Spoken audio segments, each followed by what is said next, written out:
Responsibility of the believer, विश्वासियों की जिम्मेदारी, विश्वासियों की जिम्मेदारी। क्या विश्वास करते हैं? कम ऑन, क्या विश्वास करते हैं?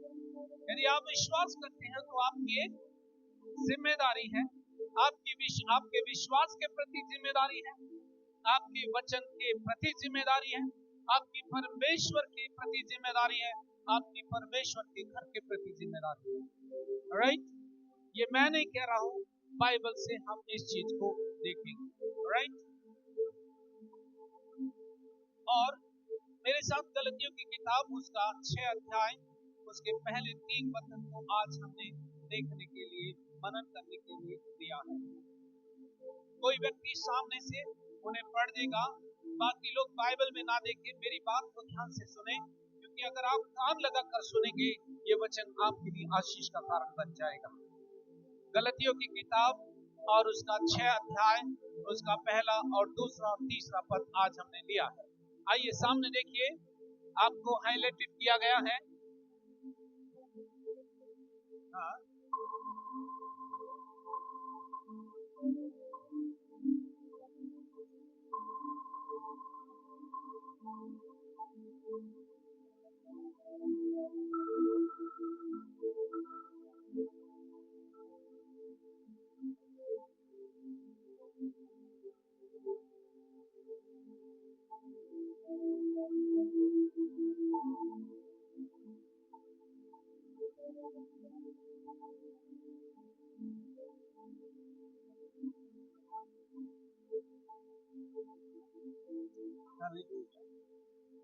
हालेलुया।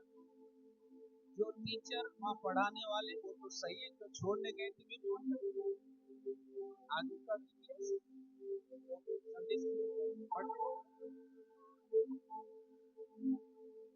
सब चीजें सिखा दी, पर वचन सीख करनी थी मत भाग।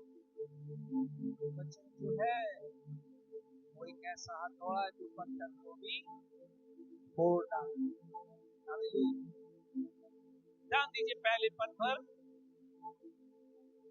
हे भाइयों, कॉमा लगा, हे भाइयों, कम ऑन, कॉमा लगा है वहां पर, हे भाइयों, सामने देख रहे हैं आप क्या लगा है? इसका मतलब है कि जब उसने कहा हे भाइयों, वो रुक गया। जब उसने हे भाइयों कहा फिर वो रुक गया और उसने कहा, यदि तुम्हारे मध्य में कोई व्यक्ति गलती करता हुआ पकड़ा जाए तो तुम क्या करो? ऐसे व्यक्ति को,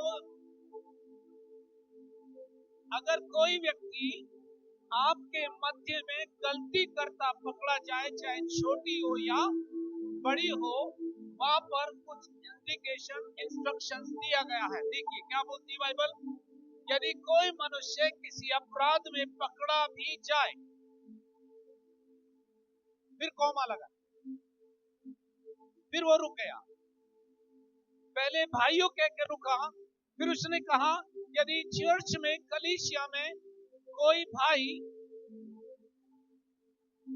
अपराध करता, कोई बेटी, कोई बहन, कोई बुजुर्ग गलती करता पकड़ा जाए तो क्या हो? उसने कहा तुम जो आत्मिक हो, तुम जो, फिर कॉमा लगाए, फिर वो रुक गया। तुम जो आत्मिक हो तो क्या करो? नम्रता के साथ ऐसे को संभालो। दैट मीन्स विश्वास करने वालों को परमेश्वर के वचन के मुताबिक एक जिम्मेदारी दी गई है कि वे उस व्यक्ति को जो किसी गलती में हो गया है या उससे गलती हो गई है, उसको जा करके पोलाइटली वे में, नम्रता के साथ में उसे जाकर संभालना है, उसे जाकर संभालना है। संभालने का मतलब ये नहीं है कि आप उस पर जाकर दोष लगाएं, उसे कहें कि तुम तो गलत हो या तुम तो पापी हो। ऐसे व्यक्ति को संभालने के लिए ऐसा स्टेटमेंट देना सही नहीं। क्या करना है हमको? क्या करना है हमको? वचन तो आपके सामने भी लिखा हुआ है ना। ड्यूटी है, अगर आप विश्वास में मजबूत हो, आपको पता लग रहा है कि बाइबल के मुताबिक वो व्यक्ति गलत कर रहा है, वचन के मुताबिक वो व्यक्ति गलत कर रहा है, तो आपकी ड्यूटी क्या बनती है? आपकी ड्यूटी क्या बनती है? उसको संभालना है। कैसे संभालना है? कैसे संभालना है? नम्रता के साथ, राइट? लेकिन जब उसको संभालो तो उसने वार्निंग दी है, जब तुम ऐसी व्यक्ति को संभालने जाओ तो तुम क्या करना? अपनी चौकसी रखना, अपनी चौकसी रखना। कहीं ऐसा ना हो तुम उसी गलती में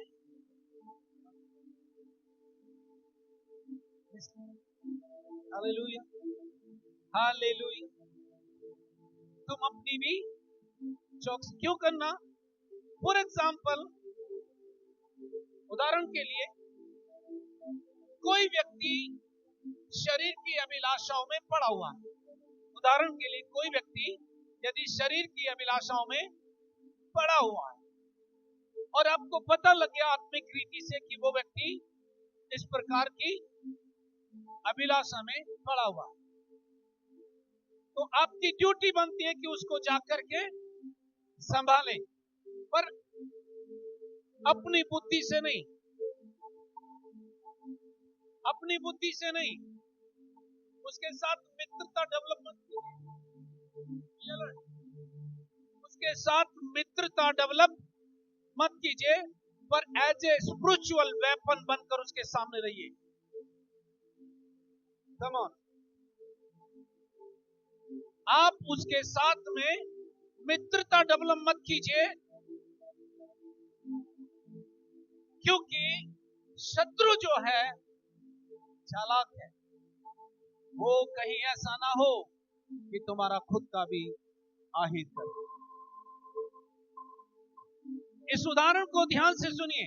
यदि कोई व्यक्ति आंखों की अभिलाषा, शरीर की अभिलाषा, जीविका के घमंड में, मान लीजिए वो किसी भी गलत तरीके का जीवन जी रहे और आपको आत्मा ने बता दिया, तो जब आप उसे डील करें तो आत्मा और वचन के साथ ही डील करना, इमोशंस के साथ उसे डील नहीं करना।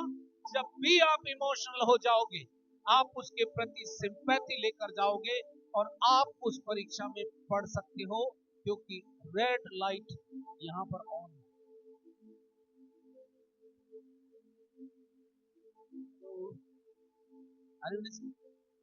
उसने कहा अपनी भी जब तुम किसी की अगुवाई करो तो चौकसी करना कि तुम उसको यीशु दे रहे हो या अपने आइडिया दे रहे हो। क्योंकि अगर आपने यीशु दिया तो यीशु में वो पावर है उसे खड़ा रखने की सक्षमता। पर यदि आपने अपने माइंड को दिया तो ध्यान रखना, उसकी पहुंच केवल आप तक होगी, वहां तक। सावधान, सावधान। कई जगह पर फॉर्म लगा। हे भाइयों, यदि कोई मनुष्य अपराध में पकड़ा भी जाए तो तुम जो आत्मिक हो, नम्रता के साथ ऐसे को संभालो। नम्रता जो है वो आत्मा का फल है। दैट मीन्स पौलुस ये कह रहा है, तुम किसी व्यक्ति की अगुवाई आत्मा के आधार पर ही कर सकते हो। माइंड से किसी की भी अगुवाई नहीं हो सकती, क्योंकि माइंड जो है सर्कमस्टांसेस के आधार पर अपने थॉट को चेंज करता है। अगर कोई चेंज नहीं होती है, वो है परमेश्वर का वचन। मैं आपको इसकी बायोग्राफी बताऊंगा,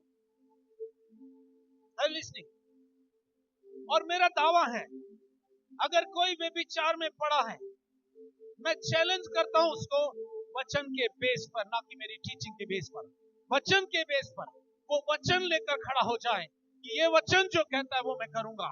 मैं आपको प्रॉमिस करता हूं, आप उस वचन का इस्तेमाल कीजिए। ये स्पिरिट जो आपको उस ओर लेकर जा रही थी वो अपना दम तोड़ गई, क्योंकि वचन की उपस्थिति में आनंद की भरपूरी है। परमेश्वर का वचन कहता है वचन आत्मा है, और जहां कहीं प्रभु का आत्मा है वहां आजादी है। वचन को बोलना शुरू कीजिए। अगर वहां फ्लशली वर्क एक्टिवेट है, आत्मा का माहौल को ले आइए, आत्मा के माहौल को क्रिएट कर दीजिए, वहां से शरीर के काम एंड अप। Hallelujah, hallelujah. मेरी चुनौती है वर्ड पर। हालेलुया। इसलिए वचन को समझने की आवश्यकता है। सेकंड वर्ड में देखिए क्या बोलती है मैंने, जब आप किसी की अगुवाई करो उसके साथ अपने पर्सनल रिलेशन कभी भी डेवलप नहीं करना। Hello, are you listening? अपने पर्सनल संबंध उसके साथ डेवलप मत करो, क्योंकि यदि आपने उसको अपना सोर्स मान लिया तो गरीबी कभी आपको नहीं छोड़ेगी। क्यों? क्योंकि आपको लगने लगा है कि आपके पास वहां से कुछ ना कुछ चल कर आएगा। ये सेल्फिश मोटिव है माय फ्रेंड। पर उसने क्या कहा? एक दूसरे का वो ये नहीं कह रहा एक दूसरे के पाप में सहभागी हो जाओ, नो, वो नहीं कह रहा है। वो अगर विश्वास में कमजोर है और इस प्रकार की गलती कर रहा है, तो आप जो मजबूत हो अपने विश्वास को प्रमाणित करो उसके साथ में कि तुम्हारे बात जो है वो उसे बाहर निकालने में सक्षम। एक दूसरे का भार उठाओ। इस प्रकार से तुम मसीह की, यहां पर मसीह की व्यवस्था का मतलब मसीह प्रेम। हालेलुया। तीसरा पद,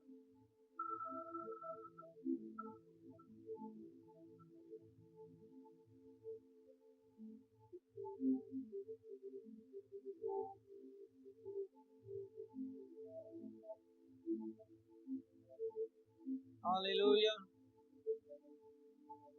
आमीन।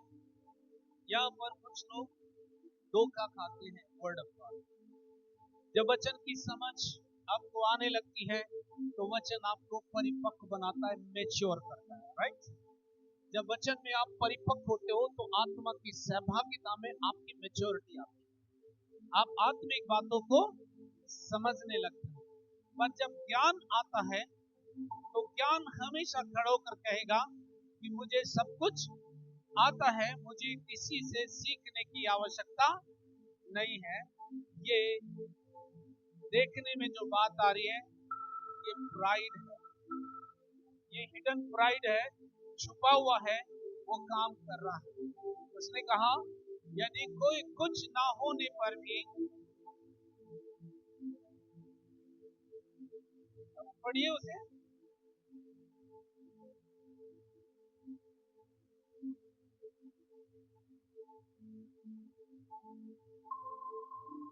हालेलुया।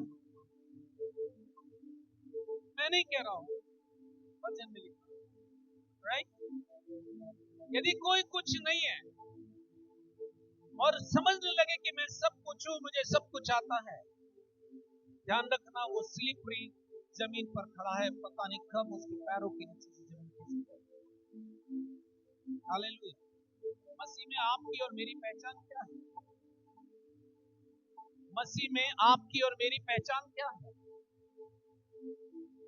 आपकी और मेरी पहचान जो मसीह में क्या है? क्या आपको नहीं पता आपकी पहचान क्या है? उसने क्या कहा? यूहन्ना 1:12 में कहता है जितनों ने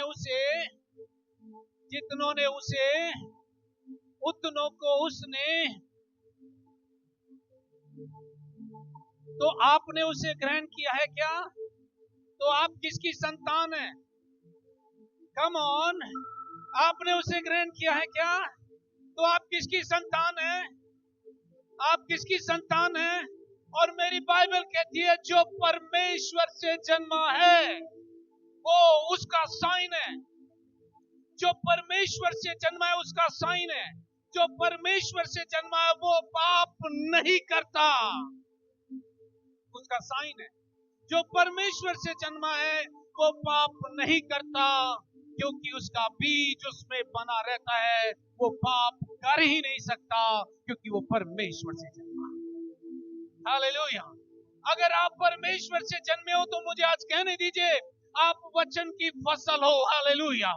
जिस वचन ने देह को धारण किया, आप उसकी फसल हो, क्योंकि पहलौठा मसीह जो मुर्दों में से जी उठा, उसके बाद उसके लोग, जिसने यीशु मसीह में नया जन्म पाया, वो उसके समान वैसा ही है जैसा वो था। हालेलुया। आपकी जीवन शैली, मेरी जीवन शैली वैसी ही होनी चाहिए, क्योंकि उसने वही अधिकार, वही सामर्थ, वही आत्मा आपको दिया है जिसने मसीह को मरो मसीह जिया। हालेलुया। एक दूसरे को दांत से मत काटो। ये आपको बहुत ज्ञान है। बाइबल कहती है ज्ञान घमंड पैदा करता है, पर जब आत्मा का प्रकाशन आता है, लोगों की जिंदगी आज चेंज हो जाती है। परमेश्वर के वचन को अपने अंदर चलने दो, आपके टूटे हुए अंग रिपेयर हो जाएंगे। जब वचन चलने लगा, बीमार चंगे हो गए।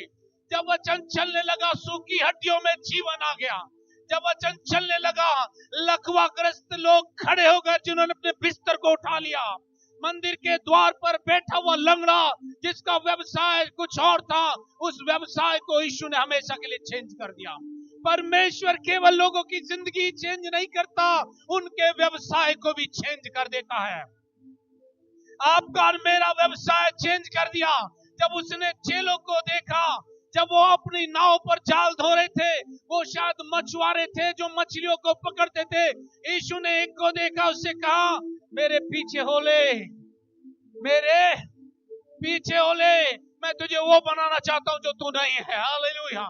तेरे व्यवसाय को मैं चेंज करना चाहता हूं। उसने जालों को छोड़ दिया और उसके पीछे हो गया। उसने कहा, अब तू मनुष्य का पकड़ने वाला मछुआरा होगा। उसकी जिंदगी नहीं बदली, यीशु ने उसके व्यवसाय को बदल दिया। जब आप एक दूसरे की सेवा करोगे, एक दूसरे को मजबूत करोगे, आपका व्यवसाय चेंज हो जाएगा। और मैं आपको प्रॉमिस देता हूं, जो कुछ आपने दूसरों की जिंदगी में बोया है, वो रिवार्ड बनकर आपके जीवन में उसी दिन आएगा। उसी दिन जीवन रिवार्ड बनकर आएगा। मैं जानता हूं, वचन चल रहा है आज मेरे अंदर। मैं उसके दो पद चिन्हों को अपने अंदर देखना महसूस करने लगा। जब वो चलने लगा, उसने पृथ्वी पर अपने मार्ग छोड़ दिए। जब वो जीवन में चलने लगा, उसने मार्ग छोड़ना शुरू किया। वो आपको एक्स्ट्राऑर्डिनरी बनाकर इस्तेमाल करना चाहता है। पर उसने कहा, विश्वास करने वालों में, सुनो, यदि विश्वास करते हो तो तुम्हारे जीवन में चिन्ह, वो तुम्हारा चिन्ह नहीं है। ओ कम ऑन, ये मत कहना ये मेरा चिन्ह है। नो, ये आपके विश्वास का चिन्ह है। ये आपके विश्वास का चिन्ह है कि आपने उसमें विश्वास किया। और उसने कहा, जो विश्वास करे, कम ऑन, जो विश्वास करे वो मेरी महिमा को देखेगा। यदि आप विश्वास करते हो तो महिमा देखने के लिए रेडी हो जाओ, क्योंकि लिखा है, विश्वास करने वालों में ये चिन्ह होंगे, वे मेरे नाम से। किसको निकालेंगे? वे मेरे नाम से। किसको निकालेंगे? कम ऑन चर्च, मेरे नाम। अगर आपने यीशु का नाम लिया, आपके घर में कुछ हो रहा है, वो शांत होना है, क्योंकि यीशु के नाम में हर एक घुटना झुकेगा, हर एक जीभ अंगीकार करेगी कि यीशु ही प्रभु है। आपने लिया नहीं है, आप कर नहीं रहे हो, चिन्ह आपके अंदर है। ये आपके विश्वास का चिन्ह है, आपका चिन्ह नहीं है, ये आपके विश्वास का चिन्ह है। ये आपने उसमें विश्वास किया। हालेलुया। स्ट्रगल मत करो। कोई मनुष्य तुम्हारा सोर्स नहीं होना चाहिए, यीशु तुम्हारा सोर्स है। बच्चों को जब पढ़ाओ, प्रभु मेरी ताकत नहीं है इनको पढ़ा सकती है, पर तेरे वचन में लिखा है, तेरे वचन में लिखा है, ये संतान मेरे घर में आने से पहले तूने इसका प्रयोजन किया है। वो प्रयोजन अब विजिबल हो जाए, तेरे बच्चों के जीवन में प्रयोजन विजिबल हो। जब आप उसे जो इनविजिबल है उसको विजिबल करने की मांग करेंगे, वर्ड खड़ा होकर विटनेस बन जाए। Hallelujah, hallelujah, hallelujah. मुझे नहीं पता आप बाइबल कैसे, पर बाइबल मेरे लिए रियल, धीरे धीरे धीरे धीरे रियल ऑफ लाइफ होती है। हालेलुया। रोटी के बगैर जी सकता हो, पर इसके बगैर नहीं जी सकता, क्योंकि जब ये चलता है, जहां भी अंगों में जिस चीज को खटिए उसकी फुलफिलमेंट आ जाता हो जाता। हालेलुया। एक अंधा बर्तिमाई, नाम सुना है आपने? नाम तो सुना ही होगा। हाँ, बर्तिमाई क्या था? कम ऑन, क्या था? क्या था? बर्तिमाई कौन था? अंधा था। Right, right. अंधा देख सकता है क्या? देख सकता है क्या? नो। बर्तिमाई अंधा था आंखों से, पर उसकी सेंस अलग। राइट। उसने सुना कि यीशु नासरी जा रहा है, भीड़ की आहट को सुना, देखा कुछ नहीं, देखा कुछ नहीं, पर उसने सुना। राइट। बर्तिमाई ने सुना कि यीशु जा रहा। लोगों की हलचल हुई होगी, इसलिए सुना होगा, हमें नहीं पता, पर उसने सुना। जब उसने सुना तो कुछ उसके अंदर हो गया। किसके बारे में सुना? यीशु के बारे में सुना। तो जब यीशु के नाम के बारे में नाम सुन लिया उसने, यीशु जा रहा है, तो उसके अंदर कुछ हो गया। उसके अंदर डिजायर हुई कि मेरी आंखें खुल जाएं। तो उसने क्या किया? उसने ये नहीं कहा मुझे चंगा कर, उसने कहा हे यीशु नासरी, दाऊद की संतान, मुझ पर उसने चंगाई नहीं मांगी, उसने कहा मुझ पर अनुग्रह कर, मुझ पर दया कर दे, क्योंकि यीशु इसीलिए तो आया था। हालेलुया। यीशु इसलिए तो आया था। उसने ये नहीं कहा मुझे चंगा कर, उसने कहा हे नासरी, दाऊद की संतान, मुझ पर। उसने कहा, लोगों ने उसे मना किया, हे चुप रह, हे चुप रह। वो और भी, लेकिन ध्यान देने योग्य बात जो है, उसने आंखों से नहीं देखा, पर वो चलकर भी यीशु के पास पहुंच गया। वो आंखों से, बहुत सारे लोगों ने रोका होगा, उसी को यीशु समझकर रोक सकता था वो, लेकिन वो वहां तक गया जहां यीशु लोगों से कहा इसे मना आने दो। और जब वो आया, यीशु ने पूछा कौन सी दया तुझे चाहिए, क्या चाहिए तुझे? उसने क्या कहा? हाँ, मैं, यीशु ने क्या किया? हाँ, बहुत सारे लोग ऐसे ही बोल रहे हैं, पर थोड़ा सा साथ बोलोगे तो, अच्छे से बोलोगे तो मुझे भी।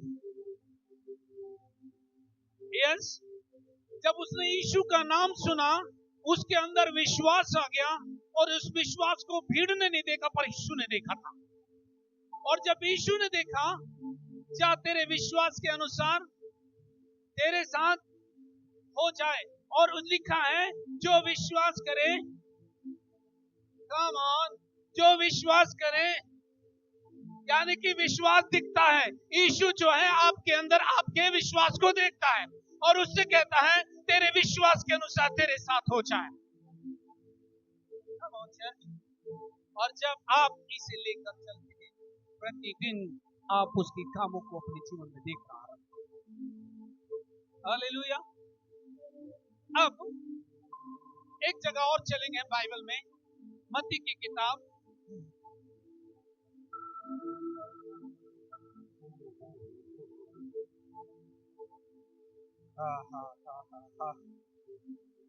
मत्ती की किताब 18 अध्याय,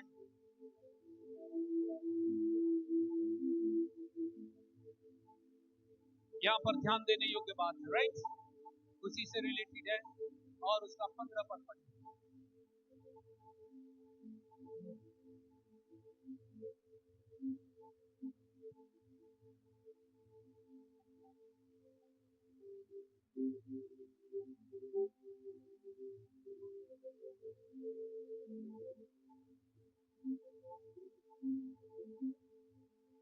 sacrifice, right? अब ध्यान देने की बात यह है, हमें पता तो लग गया कि मेरे भाई ने गलती की है, राइट? कम ऑन, क्या आप मेरे साथ हो? हमें पता तो लग गया कि मेरे भाई ने गलती की है, लेकिन यीशु ने और एक इंस्ट्रक्शन दी। क्या कर, क्या कर, क्या कर, क्या कर? Come on, come on. Principle है परमेश्वर के राज्य का, प्रिंसिपल के बाहर जाकर नहीं कर सकते। यदि आपको पता लग जाए कि आपके भाई ने ये अपराध किया है, तो उसके लिए न्यूज चैनल बनने की इजाजत नहीं है। उसे कलीसिया में स्प्रेड मत कीजिए।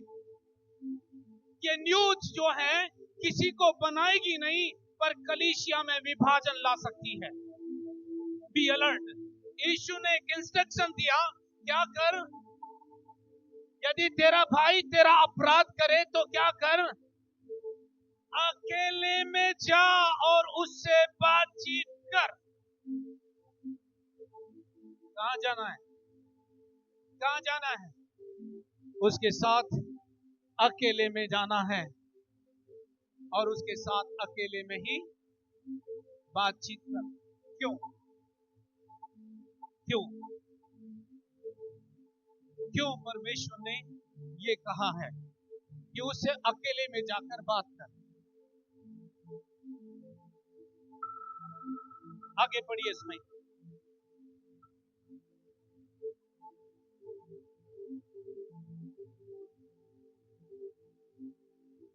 नहीं, उसी पद को नीचे वाले भाग वो पहले।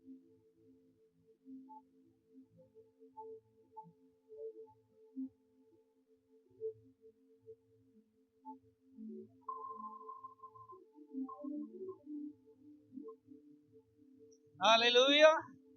दैट मीन्स आपका उसे अकेले में ले जाने का उद्देश्य क्या है? उसको फिर से रेस्टोर करना। आपका जो गिफ्ट है, जो मसीह यीशु में आपको दिया गया है, वो गिफ्ट जो है उसको रेस्टोर करने के लिए, पर उसका रेस्टोरेशन अकेले में ही आएगा। अगर आप उसे अकेले में ले जाते हो और उसे बताते हो कि तुम्हारी ये मिस्टेक हो रही है, अगर वो तुम्हारी बात को सुनकर अपने आप को करेक्ट कर लेता है, तो तुमने उसे रेस्टोर कर दिया। तुमने उसे, और अगर इस तरीके से, इस सिद्धांत के मुताबिक आपने लोगों को रेस्टोर किया, तो कलीसिया में कभी भी विभाजन नहीं आएगा, पर आपके गिफ्ट कलीसिया को स्ट्रेंथन करेंगे। और यही ब्यूटी है मसीह की देह। हालेलुया। इसलिए पतरस ने पूछा कि हे प्रभु, मैं अपने भाई को कितनी दफा क्षमा करूं? हे प्रभु, मैं अपने भाई को कितनी बार क्षमा करूं? क्या 7 बार? यीशु ने कहा, मैं नहीं कहता तुझसे कि 7 बार, वरन 7 के 70 बार। दैट मीन्स, इसका मतलब है कि unlimited time, uncountable time, uncountable बार आपको उसे क्षमा करना। दैट मीन्स परमेश्वर बोलता है उसकी गलतियों से अपनी नजरें हटा ले, पर उसके अंदर रेस्टोरेशन की बात पर विचार कर। क्योंकि जब आप किसी की गलती को देखते हो, तब आप अपने मन को उस ओर लेकर जाते हो कि आप उसका न्याय करने लगते। ये स्पिरिट राइट नहीं। एग्जाम्पल बाइबल में आप पढ़ सकते हैं। यीशु मसीह को जब भीड़ फॉलो कर रही थी, तो उसके अंदर फरीसी और सदूकी भी थे। एक दिन यीशु मसीह अपने चेलों के साथ जंगल से, गेहूं के बीच से निकल रहा था। सबका दिन था। चेले जो थे भूखे थे, बाल तोड़कर खा रहे थे। तो चेलों ने क्या कहा? तो इन्होंने, फरीसी सदूकियों ने क्या कहा? देख, तेरे चेले जो हैं, जो सबके दिन नहीं करना चाहिए वो कर रहे हैं। यीशु ने उन्हें वचन बताया। क्या तुमने नहीं पढ़ा बाइबल में, जब दाऊद और उसके साथी भूखे थे, वो कहां गया? मंदिर में गया। उठाई हुई भेंट की रोटी जो थी उसने उठाकर खाया जो उसे खाना उचित नहीं था। उसने कहा कि पर मनुष्य का जो पुत्र है वो सबके दिन का प्रभु। Are you getting me now? अब सवाल ये है कि जब आप किसी को रेस्टोर करते हो, जो कुछ आपने इधर किया है वो आपके घर में भी होता है। ध्यान रखना, जो कुछ आपने यहां किया है वो आपके घर में होता है। जिस रिलेशन में खटास है, मसीहत होने के कारण या गैर मसीह होने के कारण, वो रेस्टोर होगा।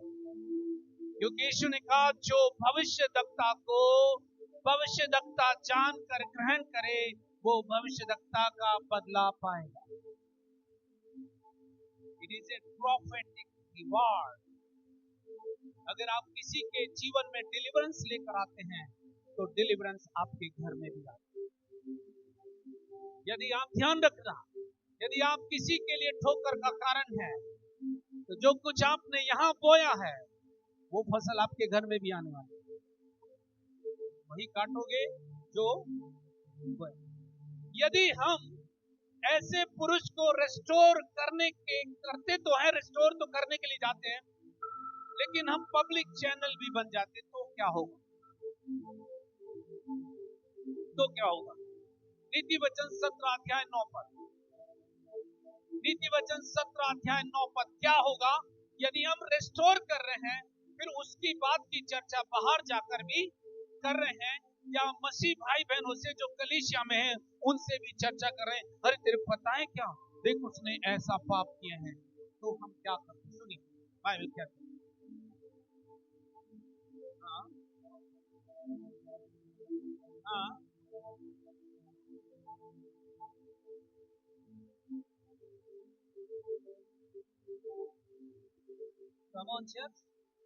क्या होगा यदि आपने उसके गलतियों को वही ढांप दिया और उसको रेस्टोर कर दिया? तो क्या होगा? आप प्रेम के खोजी होंगे और घर को मजबूत करेंगे। सही है गलत है? राइट? आपको नहीं समझ आया। मेरे पास गिफ्ट है, आपके पास गिफ्ट है, आप उसका सही रीति से इस्तेमाल कीजिए जो परमेश्वर के वचन में लिखा है, तो आप उसका परिणाम। उसने कहा जो वो क्या करता है, लेकिन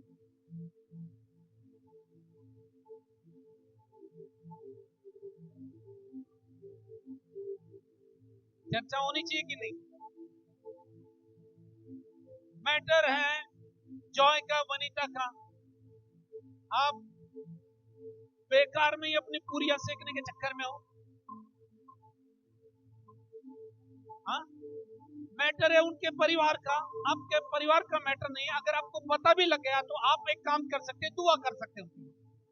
बजाय इसके कि आप चर्चा करो, आप उनके अपराधों को ढांप दो। मिस्टेक किसी से भी हो सकती है, पर परमेश्वर ने हमें मिस्टेक के बारे में बोलने के लिए नहीं भेजा। उसने कहा जाओ सारे संसार में जाकर सुसमाचार का प्रचार करो, जो विश्वास करे उन्हें पिता पुत्र पवित्र आत्मा के नाम से और जो बातें मैंने तुम्हें सिखाई हैं बताई हैं उन्हें मानना सिखाओ। क्या ये बात है जो हम उन्हें मानना सिखाएंगे? मैटर मेरे और जॉय के बीच में हो सकता है, तर्क नहीं हो सकता, कंफ्यूजन किसी को भी आ सकता है, लेकिन अब राइट पर्सन के पास जाकर अगर आप चीजों को हैंडल करेंगे तो आप उसकी रेस्टोरेशन को भी देखेंगे। जब भी मैसेज, बाइबल कहती है मूर्ख के हाथ भेजा गया मैसेज खतरनाक,